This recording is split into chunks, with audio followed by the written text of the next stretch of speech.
देश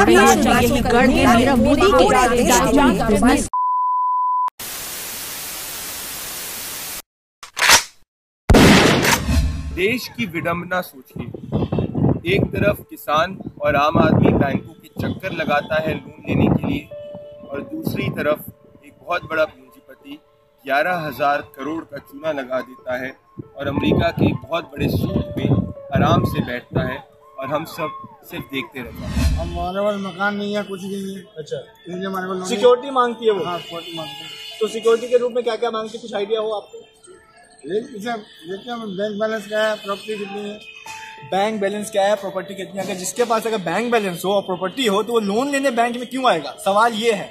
और जिनके पास पहले से ही इतना कुछ है उनको सरकार आराम से लोन भी देती है और सरकार मौका भी देती है उसको भाग जाने का। इस पूरे क्राइसिस के पीछे 3 फैक्टर्स हैं, PNP। पैसा लूटो, नेक्सस बनाओ और देश छोड़ के भाग जाओ। अगर आपका प्रोफाइल ठीक भी है तो उसके बावजूद उनकी कहानी ये रहेगी कि इसमें ये कमी है, वो कमी है। कभी आप आधार कार्ड सही करवाइए, कभी आपने सैलरी स्लिप ठीक नहीं, आपकी बैंकिंग में ये प्रॉब्लम है, हम लोन करेंगे तो इतना % करेंगे, और अगर आपको ज्यादा अमाउंट चाहिए तो इसमें इतना पैसा आपको देना पड़ेगा। आम जनता के लिए बहुत मुश्किलें हैं नॉर्मल लोन लेने के लिए। पैसा लूटो, आपने नीरव मोदी को लोन दिया, उस लोन के पीछे सेंट्रल बैंकिंग सिस्टम के अंदर कोई एंट्री नहीं की, आपने लोन के लिए FD नहीं ली, कोलैटरल नहीं लिया, कोई एक बाबू बैठा हुआ या बैंक के ऑफिशियल ने एक परसेंटेज कमीशन फिक्स कर दी, लेटर ऑफ कंसेंट या letter of undertaking they the.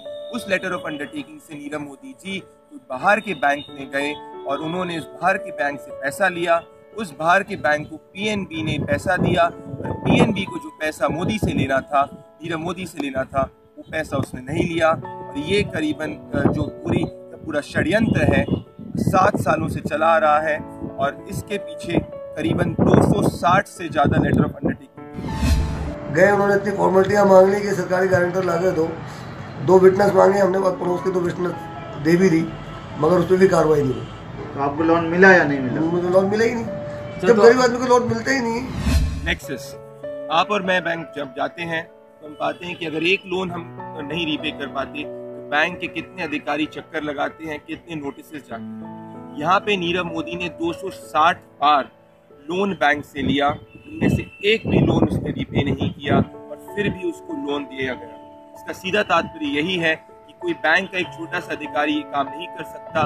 Bank के CEO लेवल या MD लेवल तक ये बात गई होगी और जब उन्होंने देखा होगा कि बैंक की बैलेंस शीट के अंदर ये लोन रीपे नहीं हो रहा और उसके बावजूद उन्होंने उसको लोन दिया, इससे सीधा तात्पर्य लगाया जा सकता है कि कोई बहुत बड़ा व्यक्ति इसके पीछे इन्वॉल्व है। आम आदमी अगर जाता है तो उससे तरह तरह के सवाल होते हैं।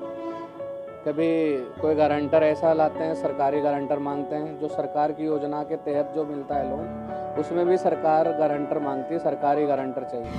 भाग जाना, वही कई बड़े व्यक्तियों ने नीरव मोदी को शायद से जनवरी 1 को ये बताया होगा कि जो बैंक का सॉफ्टवेयर है वो अपडेट होने वाला है। जब बैंक का सॉफ्टवेयर अपडेट होगा तो आपका ये जो घोटाला है उसको बाहर आने से कोई नहीं रोक सकता। नीरव मोदी जनवरी 1 को भाग जाता है और जनवरी 29 को उसके खिलाफ कंप्लेन होती है।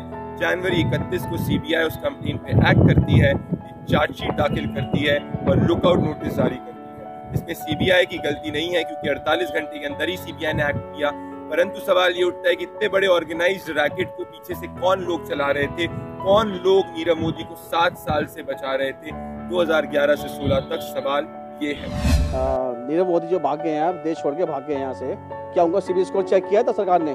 क्या बैंक वाला सिबिल स्कोर चेक किया था? अरे एक बार लोन ले लिया, उनका नहीं दिया, दूसरे बैंक से लोन लिया, नहीं दिया, यूनियन बैंक में नाम आया, PNB का बैंक का नाम आया है। जब उनको इतना लोन ले लिया, सिबिल स्कोर उनका चेक किया था? बिना सिबिल स्कोर के उनको जान दिया ऐसे। आम किसान जनता जो है, किसान भी हमारे लोन लेने जाते हैं, उनको आज कर्जा उनको माफ़ नहीं होता है।